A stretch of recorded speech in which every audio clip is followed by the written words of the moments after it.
Oh, look at Kieran. Nice of you to join us. It's good to see you eating while we're doing a Yeah, podcast. I got these from undersized bed when I was there last. What were you doing undersized bed? Yeah. Hiding. I keep him. That's where I keep him. Locked me in there and I was hiding when he came back with my food. He comes in, I let him let go of my pocket, and then he goes under the bed. Do you wear a mask? Bro, under your bed is a great place. There's plenty of snacks, man. So it's all good. Bring out the Kieran. The Kieran's sleeping. You're gonna have to wake him up then. Oh man, God. So, where were you last week, Kieran? Although we had a very excellent and tall podcast, where were you? I was asleep. I'll be honest, I completely forgot. Oh shit, hang on. Yeah, sorry. I was asleep, my bad. I know, listen, I've listened to it. It was tremendous. It was tremendous. We made a tremendous podcast. It was the best podcast. Has the best ratings ever. It was a tremendous podcast. It's pretty professional. It was. Well, last time I checked, this wasn't a professional podcast. So, okay, if that's the angle, if that's the way that you want to take it, by all means. Tom Gathical messaged me and he said, I just got around to listening to it. It was an excellent podcast. Oh, yeah. Good job. Must have been the first episode he actually listened to. Anyhow, how was Liverpool? You were on the express flight there, yeah? Like Concorde, straight from Canberra International Airport. Which is no longer operating as an international airport. So we were going... Well, after the Canberra Expo for the 10-year anniversary. It's just like the Dubai Expo that Andy just went to, just a little bit smaller. We were meant to go Canberra, Sydney, Darwin, London. That got cancelled. Then we were meant to go Canberra, Melbourne, Darwin, London. We were at the airport waiting. That got cancelled. Had to fly to Melbourne, wait there for 9 or 10 hours, then be flown to Dubai, wait in Dubai, and then be flown to London. So all up, it was like 36 hours, I think. Sounds like a cool trip. And then on the way back, I double-fisted some rest of it, lay out, and slept for 12 hours. I reckon I would have been drooling. You shelved them? Sleep talking like a maniac. Yeah, absolutely. Straight up there. Right. I was on a 67-minute flight from Sydney on the weekend and I wanted to slash my wrist. Yeah. On the way, I actually flew regional express to Sydney and back. You went Rex. It was tremendous. It was really good. And on the way back, the only seat I could get was in business class. Nice. I'm never not flying business class again. But is Rex business class a Virgin economy? Is that like you actually get it? Like wow, massive seats, excellent space. You've got one flight attendant for the 8 of you. You got your own bathroom out the front. You actually get food. They keep coming up and topping up your drinks and stuff. It's like, holy shit. You never flown business class, Si. Come on, man. Listen out. Amazing. Amazing. Are you drinking coffee at 9 o'clock at night? Me, it's a cup of tea. Huh? It's a cup of tea. I'm trying to get you onto the Persian culture here, Andrew. We have the bread with the cream in the inside. We get an earlier table because I dropped the Persian. He fucking calls a Persian restaurant and says that he couldn't be speaking Persian. He actually has to select English and then tries to book a table. And they said, we don't have a booking until 2 o'clock or whatever. We rock up an hour early and the place is empty and he speaks Persian. Yes, come on in, sir. Oh, man. Yeah, right. Okay. Right, so, yeah, London fights. Mate, show was really cool. The English just love a punch on, man. Wild. Yeah. Like there was 15, 16 odd fights, which apparently is small for English shows. Or so I was told. Like that's supposed to be somewhere else. I'm in the wrong country. And yeah, like often the shows are like 20 or 30 or 40 fights. So apparently like 15 was pretty small. They had obviously they've got the class system over there. So they started it with C class, which were 1.5 minute rounds.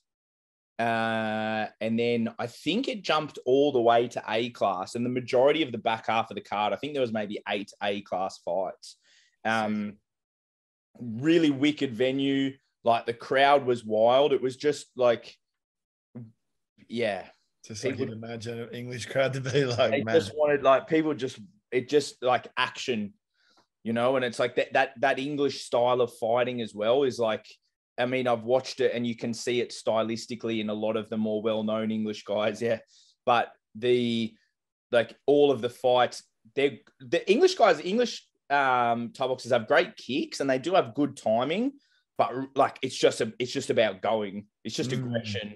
Like, you don't see very many guys fighting off the back foot. It's all just like aggression and go forward and have a war.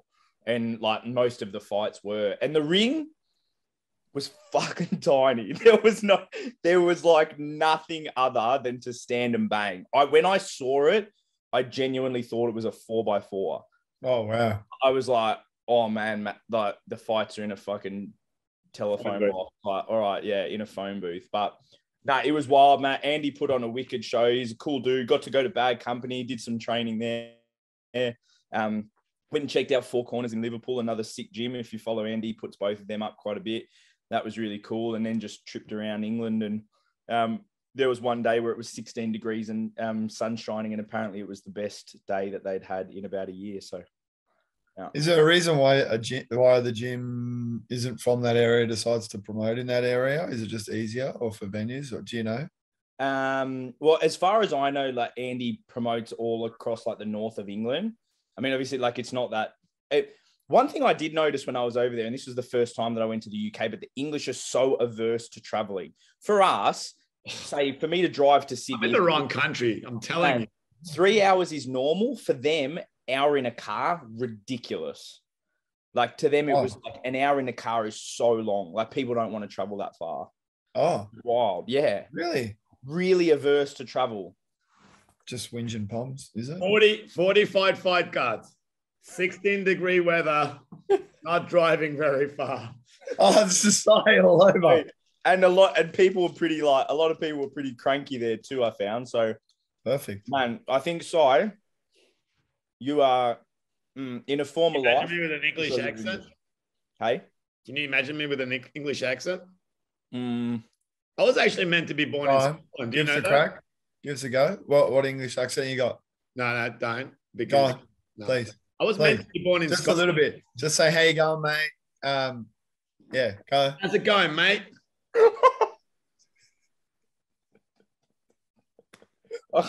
Maybe I am the reason this podcast isn't that professional. Sorry. I'm just thinking about this now. Maybe it is my fault. That was terrible. That was worse than I thought it was going to be. Anyway, it's like my Kiwi and Irish accent. We had a full team of Irish fighters at our gym for like 2 years, and they were just like, you have to stop doing this. And when Alexis Saraposis came to fight in Victoria, I told you the story. I went to pick him up from the airport. I get a message from my wife saying, good luck with everything today. Don't do that accent. We don't like it. I was like, all this time, I thought my Kiwi accent was great. Oh, man. But anyway, I messaged Andy the other day, so hopefully we're going to tee up a time in the next couple of weeks for him to jump on the podcast as well. Yeah, great dude, man. Great dude. So how was the fight? It was not bad, man. Like, Max lost.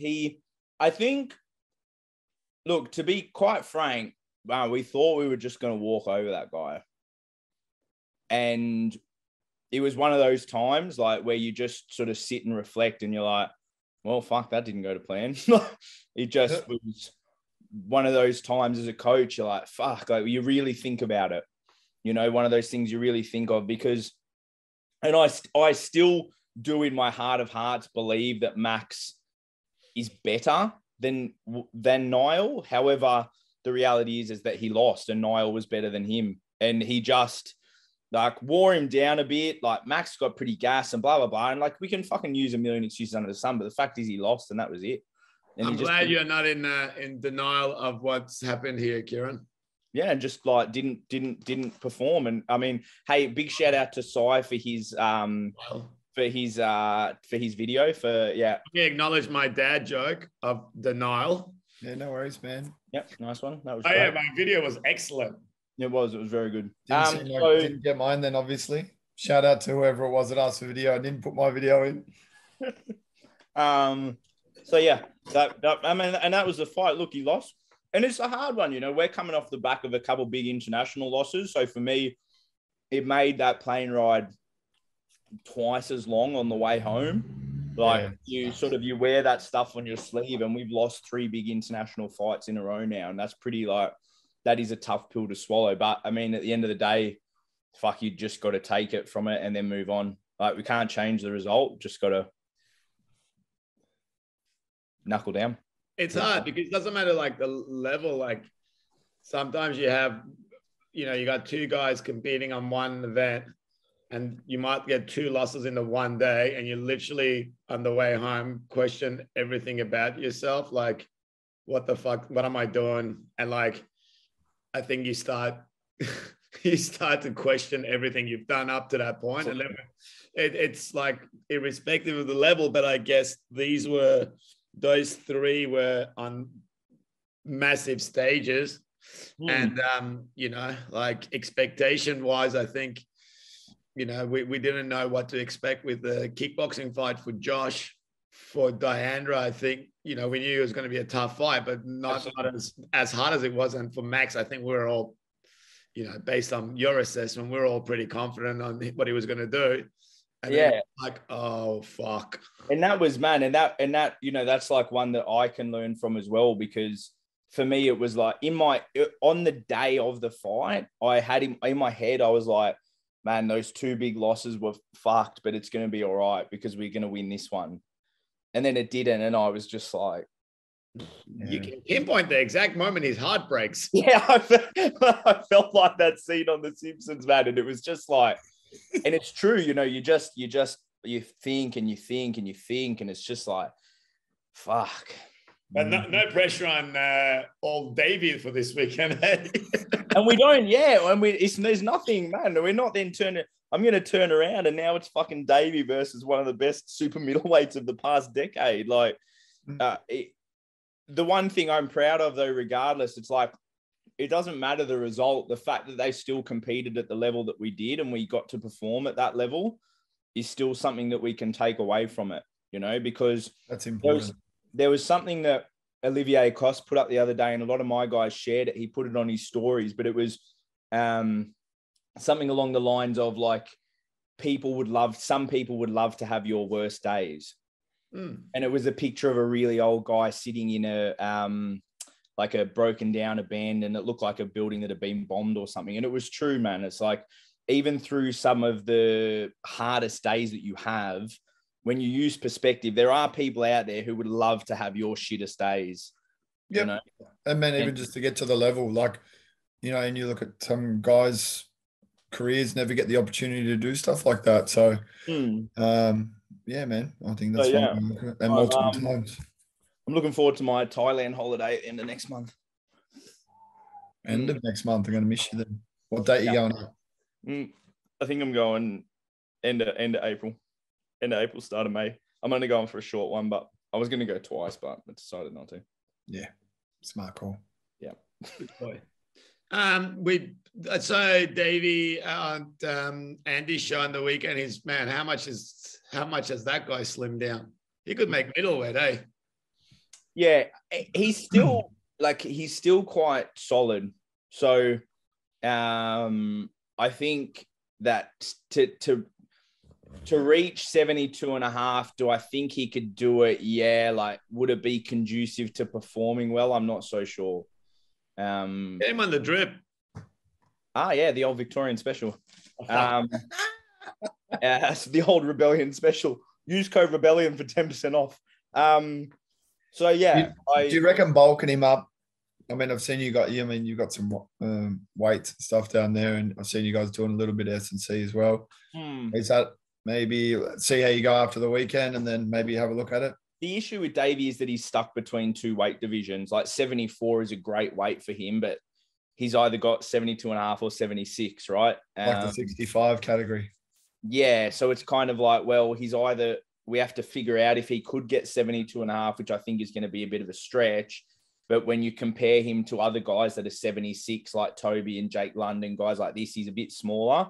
So we got to kind of see after this fight, like, well, look, he is meant to fight James Honey again. Obviously, that fight got canned, and that was originally matched at 74. So there's that one as well. Yep. But after that, what's the odds of many fights at 74? It's really hard to say. So I think probably edging towards like bulking him back up, like putting a bit of like good weight on him, but we just got to wait and see. But even when he fought in the past, I remember when he was with Danny, like he made under 76 quite easy, and they said he can fight 75. And I reckon just walking around size, he looks a lot more sort of narrow, smaller, just generally than what he did when he was doing 75, 76. I would highly doubt that when you were told it would have been easy, it would have been easy. It's not, man. I'm pretty sure when he fought, oh man, for forgetting his name, the guy that he knocked out with the elbow. Okay. Oh. I think he came in under 76 real easy. No. Like he was well under 76. Yeah. But I mean, 76 to 72 is a bit of a jump too. Yeah. No, I'm saying right now that he's fighting 74. He looks like he's walking around lighter than like. Is Saturday 74, 76? 74.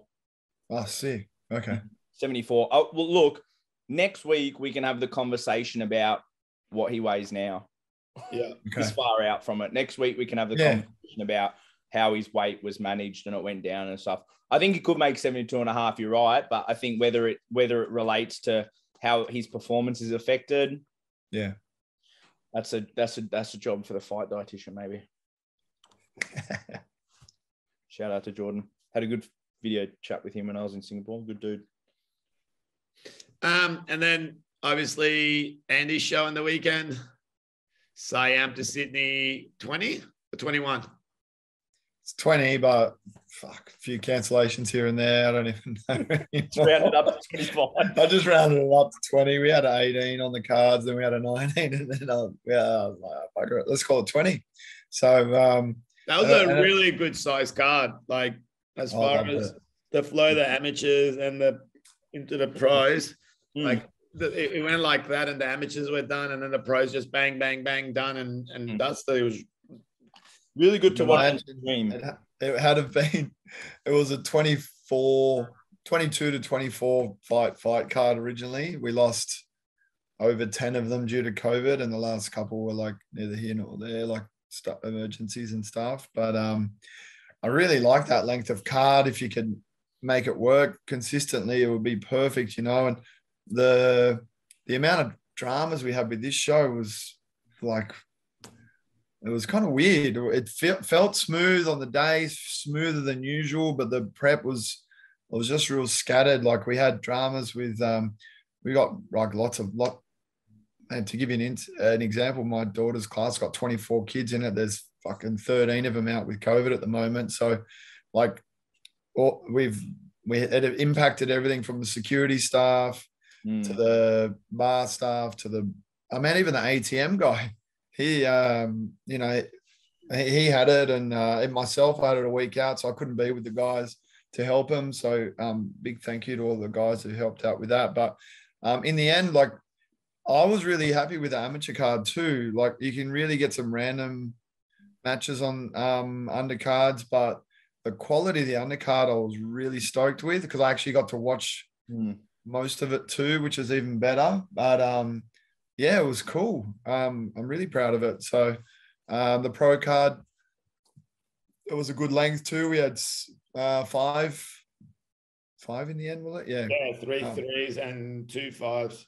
Yeah, and then we originally had more than that, but yeah. So all in all, a good day. The venue worked out well too. So yeah, and it was good interesting because the amateurs like. And I hope I didn't say anything bad on the commentary that would offend anyone, but there was like 3 or 4 MMA gyms that came out, and I was like, oh, geez, here we go. Yeah. And they were actually really good. There was one of the guys that came out of Lang's MMA. Did He very well. fought really well. And then there was the two guys that came from the Lang's MMA and the other one IPC. Yeah, like, you know, there was a couple of non-traditional Muay Thai things going with us. So I was like slipping and bobbing and weaving, and they both were kind of happy to punch on, but it wasn't sloppy. Like I remember when we did Rebellion Sydney, Andy, and there was a daytime show. There was like a UFC gym or something in, and they couldn't even put the head guard on. And then when they had to do Y Crew, the guy just fucking freestyled it in the middle. It was it's the best. But I mean, like even like someone like John Levin, he looks after, and then there was the Langs guys. So that, you know, they're good and they're solid. They've been around. They got good striking. And it showed. Like Ben, I think Ben. Sorry, I forgot the name wrong.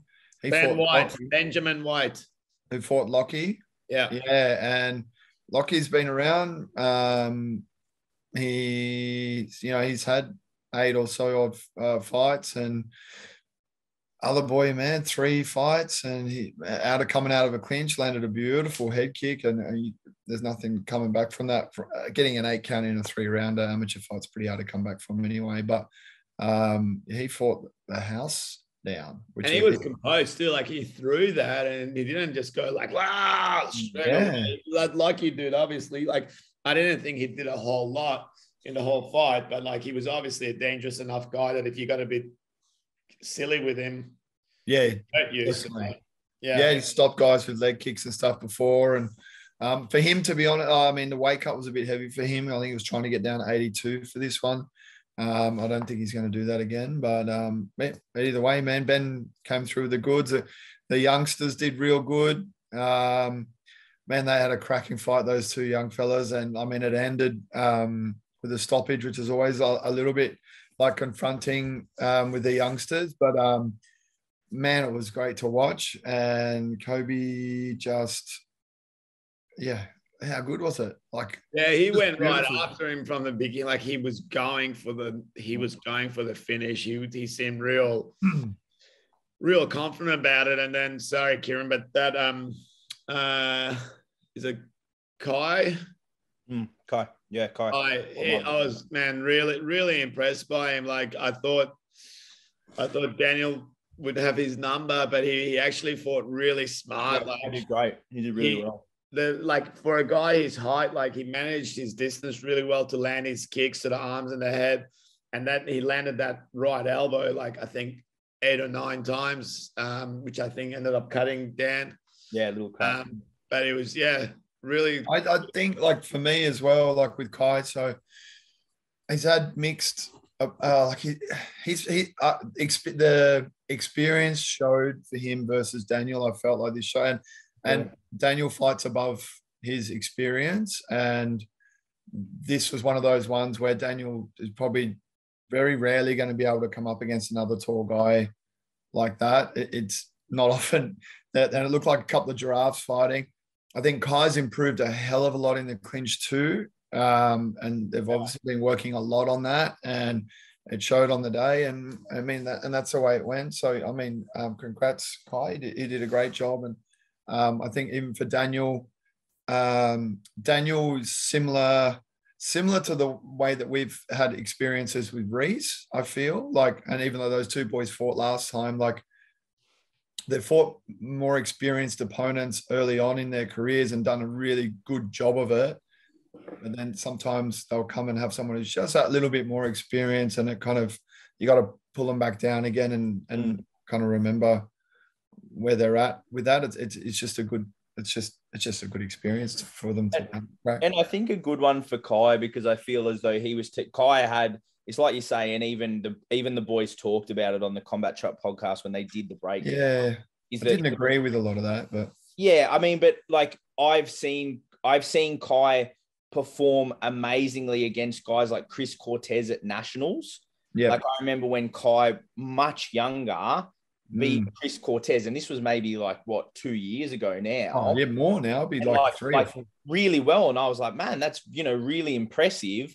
But then since he fought guys I think that were below his level, and then it's like because I think he is man, he's good. Like he's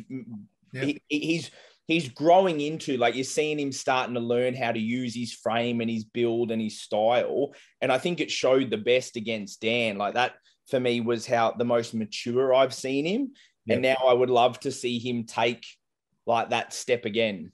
I think he can now. I think the big problem before was that with Shane and the boys was he's pretty young, and he'd had like 10, 12 amateur fights, and it was just kind of, we couldn't find anyone else, and we'd searched, and it was really hard. So they really had to take that step up to fight on the last show against the Thai boy. And obviously size was a big thing for that too, but he did a good job on there. And then today, last week, he did a great job. So that was a crack fight. That round 3 for those boys was an absolute, that was really cool. Like I really enjoyed watching round 3 because I think I'm right.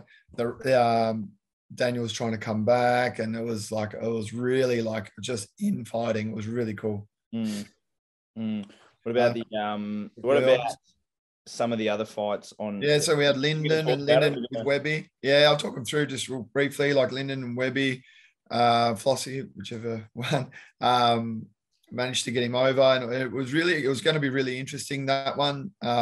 Experience wise, they both had 30 fights and 18 or 19 apiece, but Flossie, and he looked massive at the weigh-in. I couldn't believe it, man. Lyndon's usually like tall, but fuck.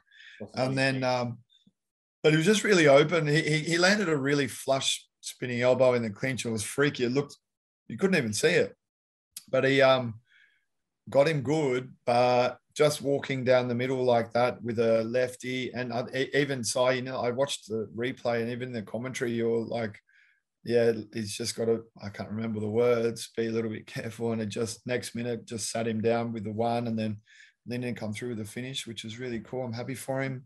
Unfortunately, he's got a broken hand now, so he's out of action. So, you know what made me think Lyndon was going to get that fight? In the first 10 seconds, when Flossie went straight at him and Lyndon just turned him in the clinch and dumped him on his ass, he just seemed to like have conviction on that. I know like there was a little part in that before the knockouts where like he seemed to just kind of started to get over him a little bit, but just the way Lyndon just straight off the bat, as soon as they went in, boom, dropped him over. And then it was just that left hand. Like I was just like, man, he's not going to just walk up to that again, is he? Like, is he going to do something else? But yeah, and it was just, the finish was beautiful. Like it lasted a little bit longer than I thought. I thought it was going to be one of those things where they just stand up and one shot he goes down. He managed to keep his sort of feet under him, but then Lyndon was just, that was one of the best I've seen him ever do. Like, and I think he had a point to prove after the last 1774 performance, and he did, man. And also like shout out to Trevor for his refereeing skills. That was top-notch refereeing, stepping in when he did, and he kept Flossie out. It was yeah. So and good win for Lyndon. Like Floss, I think a lot of like Floss has been away for a long time, living in America, but Floss has been fighting for like 15 years. Yeah. I fought Floss 11 or 12 years ago. Yeah. I fought Floss 12 years ago. Like, man, he's been training. And you fought him? Mm-hmm. I fought him 12 years ago, yeah. There you go. And then we have the ladies, Katie and Annie. Yes, Katie versus Annie. Yeah, it was all over the shop, to be honest. Like, it was always going to be a tricky one. And I think even Katie is still playing around with her weight and trying to find her footing there. And with Reese, change of gyms and starting to fight a little bit more. And then Annie as well, like it was, I think they just like went for it. So, I mean, decision-wise, you can argue either way. I didn't watch the whole thing. I missed it. I heard some people say that Katie won because she was being more precise, but the shots weren't very powerful, whereas Annie was walking through, hunting her down and landing the heavier shots on target. So, yeah, I'm not quite sure. I haven't seen it. Before the fight, I thought, God, like because Katie's had a lot more Muay Thai experience than Annie. I thought she might be a big task, and it was also she's physically looks just a lot more imposing. The one thing I always sort of back with Annie, she's a fighter, and she's got that edge, and you can see when she fights, there's just that like intensity and like enjoyment of being in there. There's the parts in it where you can obviously tell just in the when she was catching the kick, sometimes she was like almost turning into it for like a single leg takedown in the cleans, like in position. She sticks her butt back, like trying to avoid a takedown almost, which, you know, get opened up for the knees. Just, it's a hard, it's hard fight to watch, but at the same time, it's like, in my opinion, like it's not beautiful Muay Thai as such, but at the end of the day, if she's scoring shots and hitting her with it, like, there's no style points, unfortunately. Yeah. And that's where I just think sometimes maybe we get caught up into this person's got beautiful Thai stuff. It's like, did they do anything with it? Yeah. And that's my... I think in saying that, and I didn't see the fight because breakfast started and I went to breakfast. So I'll just meet you now again. In saying that, sometimes what we talk about with beautiful style is when people do have that slightly calmer and what we might call we might call it Thai style, right? For example, is it's easier to see the cleaner shots versus when someone is perhaps a little bit more erratic. And whilst you do make a great point, it can also, and I didn't see it. I'm not saying that Annie was like this, but when you have people who are a bit frantic, it's almost like their scoring shots can get lost amongst it. You can't see and you can't tell. That's my only sort of counter comment to that. Yeah. Well, the classic one of that for me was when Lloyd Dean and Jordan Gottfredson fought. And that was a super close fight. There was a lot of arguing after it. And the first 2 rounds, Jordan just kind of had it in the bag. And then Lloyd Dean, you know, when he used to fight, it was just like wet blanketing someone. It was just like lots of smothering and lots of knees and stuff. And it's like, man, what do? Do you go, I just saw Jordan's 3 big knees, and Lloyd probably threw 50 knees and 6 of them were big, but because of it's so hard to but it worked for him. So he fought Curtis Stadium, beat Curtis, right, for the Aussie title, and it was just I think most people thought Curtis was going to get that. So it's hard. It was definitely a hard fight to kind of especially from where we were sitting. It was hard to see the real intricacies of it. But I think Katie probably didn't expect someone to be that in your face, just going from here to here at super fast pace and not giving a shit about trying to hold nice posture and throw straight knees. It was just here's the rope. Now I'm going to try to do all my work here. Yeah. And I think we say it, but sometimes we talk about fighting to the judges, right? And I think it can work in a lot of different ways. And in New South Wales, it can work in that if you have what we would call beautiful Thai boxing, it is, to me, fighting to the judges. I think if you're a bit erratic, it's not fighting to the judges. Yeah. That's just the truth. Whereas that's fighting to the judge. That's the reality of it. And I think that as a coach, it's silly if you don't take that into account. I don't go to Queensland and be we're just going to just step backwards all the time, because I know that we have to fight to the judges. And I think it's just the case in reverse to what we would normally apply it to. But it's also a bit ability wise and what she has in her bag for someone who's had amateur kickboxing fights, amateur Muay Thai fights, amateur MMA fights, amateur boxing fights, jiu-jitsu, professional MMA fights. For her, I don't think she would be in that ability to also go, okay, now I'm going to stand here and go dun, dun, dun, dun, kick, block. So I think she fought to her strength. And then it comes down to that scoring. I before the fight thought Katie was going to take an easy, a comfortable win. During the fight, I thought Annie won, but at the same time, they're my mates here too. So I'm pretty biased, and I said that on the day. Maybe one to add to our watch back episode. for when we finally get around to doing Ray. And You have to watch it in slow-mo. And then we had Jamie and that was such a good fight. What's that? Sorry, Jamie and Hugh. Yeah, sick fight, man. And Hugh had Jamie's card on the first one because Jamie was just like trying to take his head off and was getting outpointed on the way in. And this fight, like, I was super proud of Jamie for being patient. Rounds 1 to 3, I think Jamie did a really good job of just using the teep and catching him on the way in. And you could see Hugh getting a little bit frustrated, trying to come in on it, and it was pretty challenging for him. So I think that's where we did our best work, is in the 1 to 3. Hugh managed to get in more on the 4th, and Jamie got cut. First cut in 30-odd fights, which is pretty cool.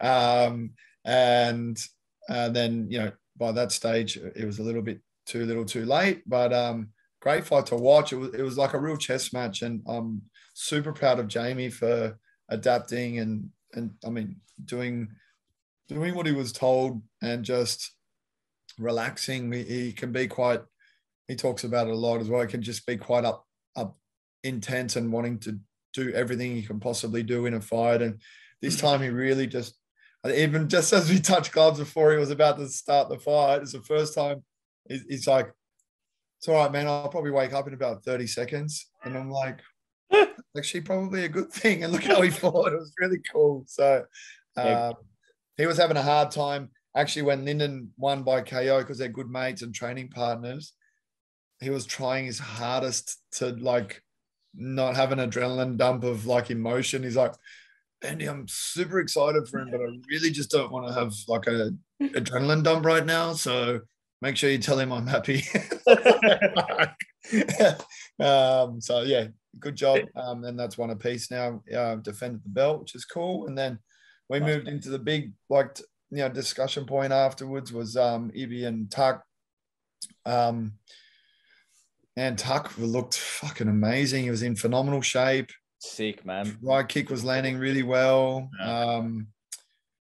It is what it is. Like, I mean, we talk about it a lot, and I've said it before, like around decisions and stuff. And I'm usually like I'm pretty direct with my guys in the corner, and I'm hard on them when it comes to judging. And at the time, I thought we were behind, and Ibi came out hard in the 5th. But that being said, like, we've had a lot of decisions go against us, and we had a big one go against us at Rebellion, which I thought we won pretty clearly. And you got to celebrate your wins, man. Like, because whatever one might have been taken away from you before, you didn't get to celebrate that to your fullest.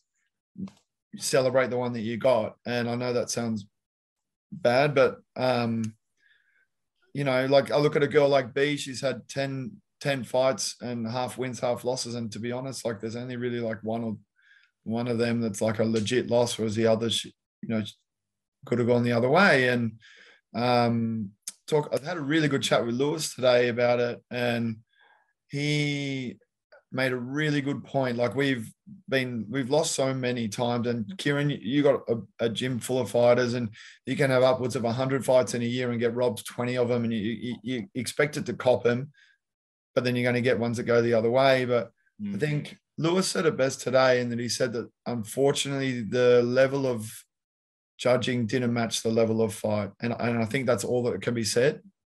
For me personally, I just felt like that was a high level fight for here at that weight between two really skilled athletes. And Ibi deserves all these accolades because he is, in my opinion, the best 57 kilo boy in Australia. And he's shown that, and might not have gone his way. Tuck has been on an absolute tear of late. Looked amazing. His right kick was beautiful. He was controlling the fight. He was jumping a little bit too much off the ropes and stuff, which I thought was almost a bit too much. Like, but Ibi's guilty of that too. So which way do you go with it? I asked Elias about it during the fight, and it was like one of those ones at footy, like, do you pull the game up so often that the fighters aren't going to be able to fight and flow, or do you like just let it go on and he chose to go on? And I agree with him. Yeah, and that's much like it's much, sorry, Si, but like it's much like in IFMA. Yeah. IFMA is so stop-start because they pick every little thing up. And then you look at what is the highest level of boxing, and you look at a stadium, you look at Lumpini or Rajadamnern, and the refs will never stop it because they know it has to keep going. And so I agree with that. Like, I think sometimes it can be over-refereed, especially like IFMA style. And I think there's nothing, I think you should just let it go sometimes. Yeah. Sorry. I think that I guess one of the things on the day is like the Lyndon and not the Lyndon, the Jamie Hugh fight. There was like real close rounds where like I thought Hugh did a lot of good work in parts of the round, and then Jamie was just smart enough to like there'd be parts where Hugh would land 2 low kicks and then Jamie would make sure he got those back. And the last 30 seconds, he'd land a couple of big left kicks. And like the judging, like if you just had knuckleheads there judging it, they might have completely missed that and gone, oh, Jamie's back's against the rope and Hugh's standing there and Hugh wins the fight, right? Like the judging on that fight was so, I think, spot on. Like the scorecards, I couldn't really fault them. I thought it was really good. And then like you think maybe those same judges, like what Lewis said, that same judging criteria and style on that main event probably deserved it. But something that's been completely missed, which in your defense, which pains me to say, is you're juggling having most of the people who officiate and experienced officials are from your gym. So you're in a position where you've got EB fighting, and what are you going to do? You can't put B and Singh and blah, blah, blah to judge. So you got to put other people. I couldn't do it. And it's not a critique of them, but it was that scenario. But at the same time, it's like when you go, millions of people die every year. But if one person in your family dies, that's the only thing you can relate to. So if you're the fighter in the gym and that's the loss you're dealing with, it's hard to go, losses happen all the time. So I understand them taking it so personally. And then on top of that, it's the stupid fucking messages that like people posting and things like acting like you've literally gone out of your way to do the right thing and not be a stitch up. And there's one dude that no, we're not supposed to. Whoever you are, man, you're a fuckwit. Yeah. I had a guy ask me for a refund. And I had a guy ask me for a refund, and I should be giving refunds to all the people who came to watch because of that decision. So, man, I hope that you now turn off every fight show of every combat sport you watch, or you watch them and you ask for that same refund, please, because there's no difference between my show, who I've tried my very best to do. But if you're going to ask for a refund from me, make sure you ask for your $69 refund from every other one as well, man. Like we can, I mean, I'll say it for you, Andy, so that you don't have to say it, because I know you say it time and time again.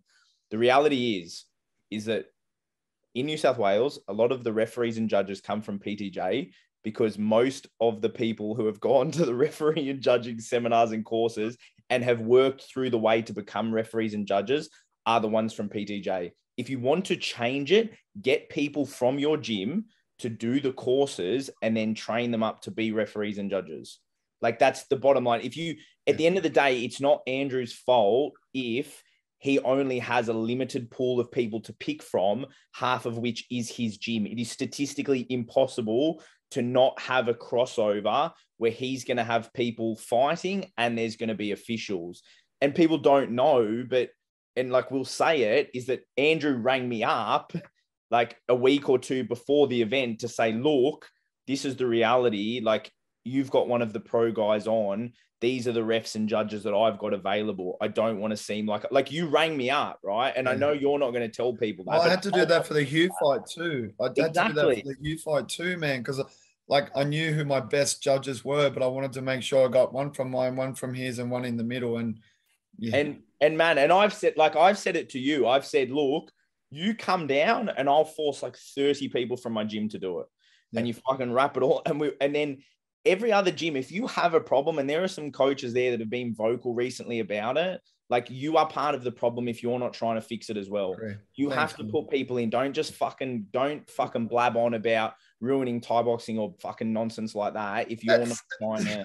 This But is the what good thing kills is, me. sorry, but just one thing. The good thing is now that we do have that in the pipeline, and a lot of people also don't understand how difficult it is in New South Wales to get people across the line as a professional.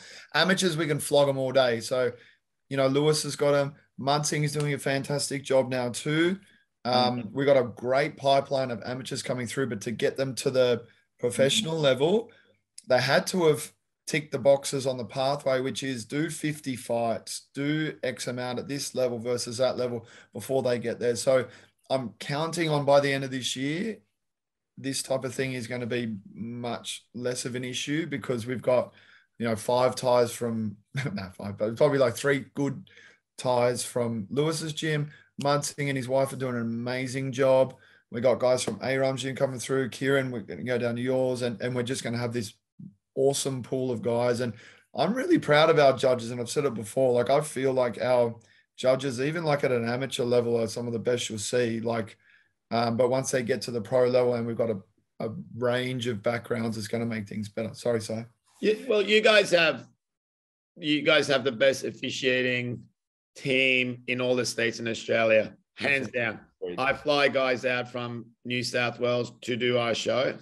So Jenny's been out, Ellis has been out, Trevor's been out, Singh's been out. I've been out.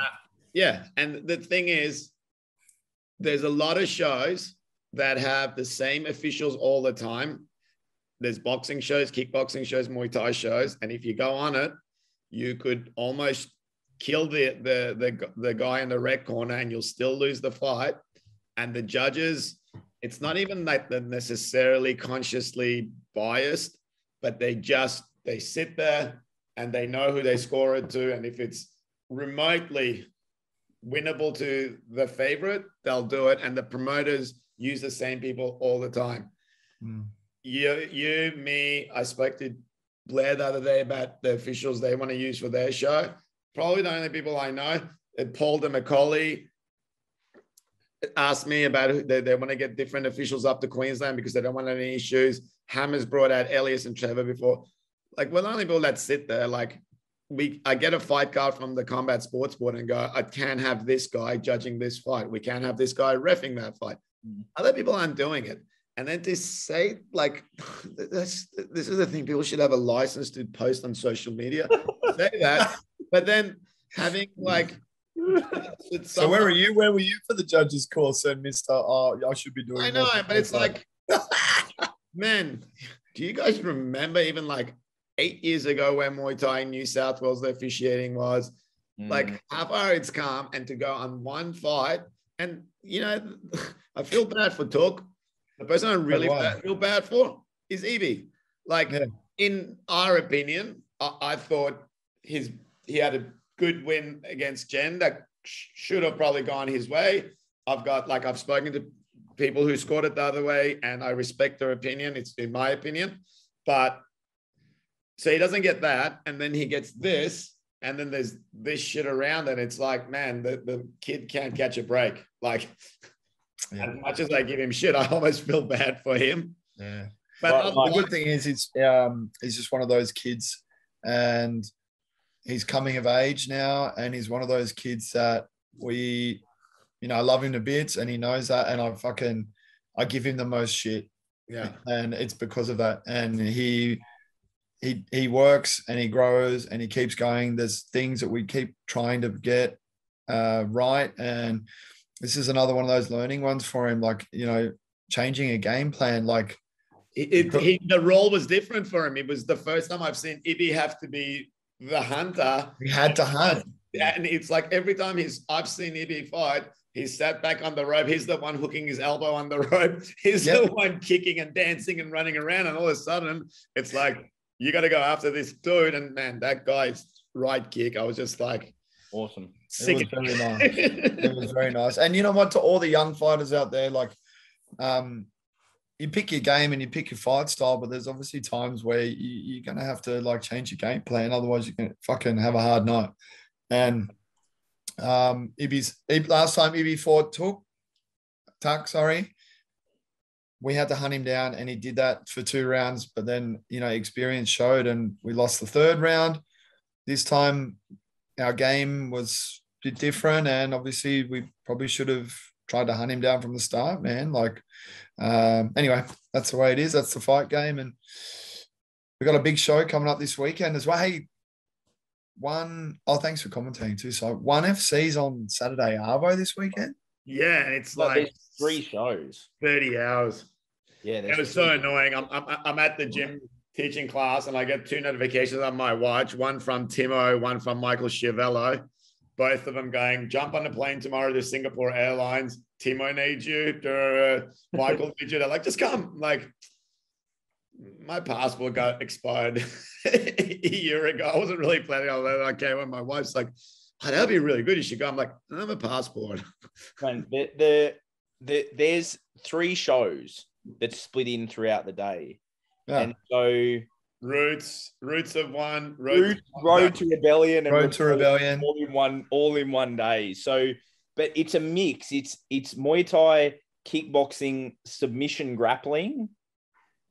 And so when's the Muay Thai card? Because this is the first time where I can actually think about putting a gym together to watch a show together, but am I fucking that up? Well, the main event of the first card is Chingiz and Siddhachai, which I think will be a great fight, which might not be that might be a good one to start on. Like if you start on the main event of the first what time is that? 1 p.m. Singapore. So on Saturday? Yeah. Oh, yeah. So it's a 3 o'clock show. Yes. Yeah. 3 p.m. And then the next show is that's going to be a big day. The next show is at 5, but the main event for that is Nongo and Felipe, and then Capitan and Akimoto. And then the third card, which is a pay-per-view. The big one, the third one is a pay-per-view. It's not free. Oh, so, really? Yeah, it's a pay like that, which is, if you remember, is similar to the one that they did when they did the Tokyo show. They made it a pay-per-view. So that's madness. That's the one that's got, I mean, man, imagine if you were like, okay, I'm going to promote a show, right? My opening fight is going to be Superbond and Marat Gregorian. Like, for that to be your opening fight of a card is fucking ridiculous. Then you've got, then secondly, I'm going to have, my second fight's going to be John Wayne Parr's retirement fight. And then the third fight is going to be like the biggest Japanese MMA fucking grudge match ever between Aoki and Akiyama. And then you've got another MMA one. Then you've got Rudtung and DJ in this bloody mixed fight. What time does the third card start? Yeah. 8 p.m. Singapore. See? Man, killing me. Past your bedtime, eh? This is past my bedtime. We're 10 p.m. on a Wednesday night. We're doing this podcast. You'll be watching. Be in hardcore tomorrow. I'm going down to Melbourne. You'll be watching Davey fight Yusuf though, so won't you? That's on Saturday. Yeah. Oh yeah. Is that a live stream? Yes. Please use the code MOYU at checkout. Let me just. So it's a big weekend of fights. Big weekend of fights, and yes, big weekend of. Also, shout out to Nick Trask, who had his Rise Championship on the weekend as well. Yeah, nice, cool venue, and the boys in cool venue. Perth had Muay Thai Grand Prix. The guys in Perth had Muay Thai Grand Prix as well. Both Rise and Muay Thai Grand Prix was in the theatre. Yeah, I'm a fan of the theatre setup. I'm not sure what the two promoters in here think, but I like it. I think it's. No, cool. I got a gripe. Oh, is it theatre related or is it something else? Theatre related. Oh, okay, go. I did a boa in the theatre, and it was really cool because you get to do like the whole curtain raise and all that stuff. But when you're used to having noise all around you. You can. I was going to say that. Go on. What were you going to say? Go. You do it, man. Go. No, go on, man. Go on. He's got it. He's going, Si. Come on. When you're used to having audience all around and that sound, having the sound, just audience on one side and all the dead space around, it's real weird. Really weird. There was one that I saw. They did a boxing fight. I don't know if it was Roy Jones Jr. or Marquez in America at like, what's the really big theater, famous theater in New York called? I don't do musicals. Anyway, Fucking hate them. you should. It's a good thing to be. Anyway, and that Apollo. they seem to have a lot of like seats. The stage was gigantic, so they had a lot of seats around the ring. But I think when the ring's just there and the audience is, it takes a bit of getting used to. Oh, mine was different. He didn't say what I was going to say. So my problem is that I never forget one of the most eerie experiences was fighting. I think as on Jason Lappin's show, they built this brand new amphitheater, whatever, and the way that the sound works was real hard. Like the stage is designed to project the sound back up to the fans. So when you're down there, you couldn't hear a fucking thing. The audience is screaming and shit, and you're like disjointed. You feel disjointed. Yeah, we had to because the stage is there. You can't just go walk through the crowd. There's a stage, so you get no real vibe of what's the crowd energy like. What are they doing? At one stage, we literally, Danny and I just had to like get out, go out the backstage, go around to the front of the house, and come through and go. Oh, it's a show. It's real, and the fighters, I think. That you like the idea of you're on stage, but as far as an audience feedback, it's real hard. I mean, they didn't have it in Perth. They didn't have a choice. And I think they got a bit slammed by that show, like with COVID and this and that. So good on them. Looking at the fights is good though. Like sound aside, it's a mad one to just sit there and like legit look at a fight. So I'd imagine a whole bunch of BJJ geeks looking at like a fucking boa or something would be sick. But I remember even like the Tim Fisher shows, Revolution. They used to have them at the Roxy. That was rowdy, but that was a lot of fun. Like it was an old school theater looking down. So maybe that's what. Did you fight on Richard Neradil's show in Nowra? There was one that we fought on that was Nowra Power down at the Shoalhaven. Shoalhaven. That was as well. Yeah. And Nick Mullis used to run a show in Wollongong, which was a nightclub that had a very similar, like, sort of steeped up as it went. It was still around, but there was like sort of different tiers to it and different levels. So, yeah, I like that. Yeah. There you go. It was good to see fights going around again. I think hopefully WA's opened up a bit so we can all start to relax a little bit more. And this weekend, good luck, Kieran. I hope you fucking knock the 6, man. Thank you. Appreciate that. Hey, and on the bright side, if it's not a great night, the miserable flight back home is in 37 hours. Yeah, it's not a... I tell you what, London to Darwin, that's wild. 17 hours is a long fucking time to be straight. On. Yeah, 14 to Dubai was horrendous. And they were the Dreamliners. It was the Dreamliner, their new planes. It's got instead of a window that you open and close, it's like a button to dim the window. Wow. Yeah, I know. 2022, baby. Maybe stop those retards from putting up the blinds in the middle of the day when you're supposed to be sleeping. But because they can just dim everyone. They just fucking automatically dim everyone. Yeah. But it was a long time to fly. So Gold Coast, hour and 20 minutes. Come at me, man. I'm looking forward. Melbourne tomorrow morning, 6:30 is going to be sick. Oh, going early. All right. We'll be tuning in. I think on Friday, Pinky's vetoed the Ziggies. I think we're having Melbourne Persian food on Friday. Andrew?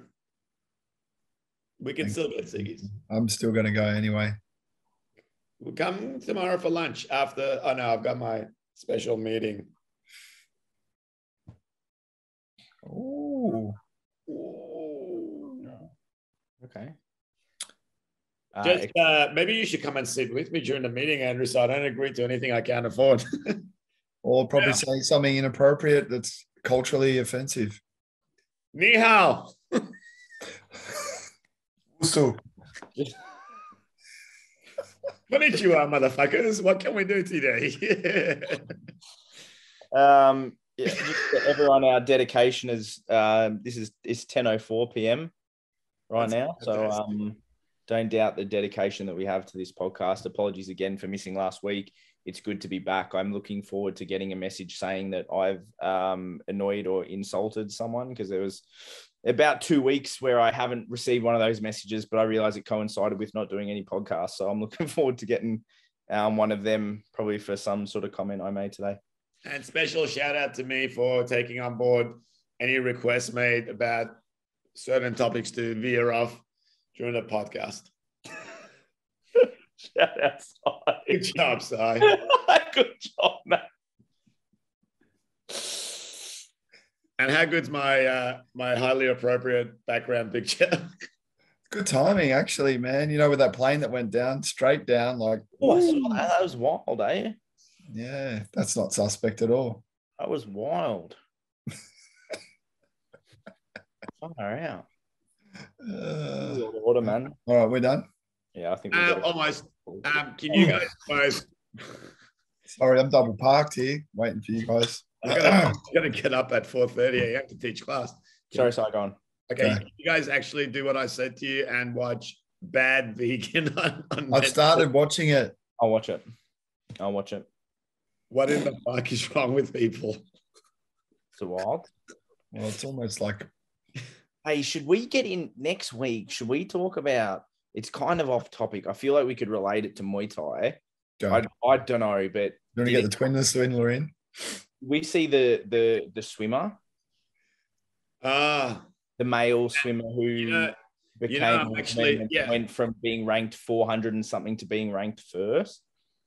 So good video to listen to is More Plates, More Dates. His channel sick, Matt. He's amazing. Yeah. Like I'd also like to know. So Hezbollah. Oh yeah, Hezbollah. Yeah. He's about to do like a really awesome interview soon, and I'll share that with you later as well. But maybe we can try and get him on. Can we get Persian Hulk on? Let's get Eddie Hall and Thor on. That's what we should talk about. Sunday morning, I had to get up, make sure by sleeping on Sunday morning, nice and early to watch it. I think Sunny Bill's fine right now. But there's very little chance, Kieran, that we can talk about that topic of the transgender athletes without pissing a bunch of people off. But it's absolutely like it's something that's going to come up in fight sports at some stage, and it's a really hard one to navigate around because end of the day, it's easy to say, you can't do this, but it's like, man. Maybe for the next episode on maybe for the next episode where we discuss it, I won't show up. How about at lunch on Friday? Yeah. You just ask Pinky what he thinks and then press record on your phone and just upload that as the next episode instead. So we've got one in the bank. I'll participate in the conversation. Yeah, it's a tough one. It is, but it's got to be had. We've got to tackle the tricky subjects. That's what we're about. We've got to tackle the tricky. No fence sitting here. Nah, that's what we're about. Yeah, either on that side or that side of the fence, isn't it? You get it? Nah, didn't work. Fuck. Damn. Okay. You see it? I was trying to get off track. Fucking trying. Can you stop? I want to take away my consent now. Yeah, so we can talk off camera. Do the part off camera. See you next week, everyone. See you guys. See you.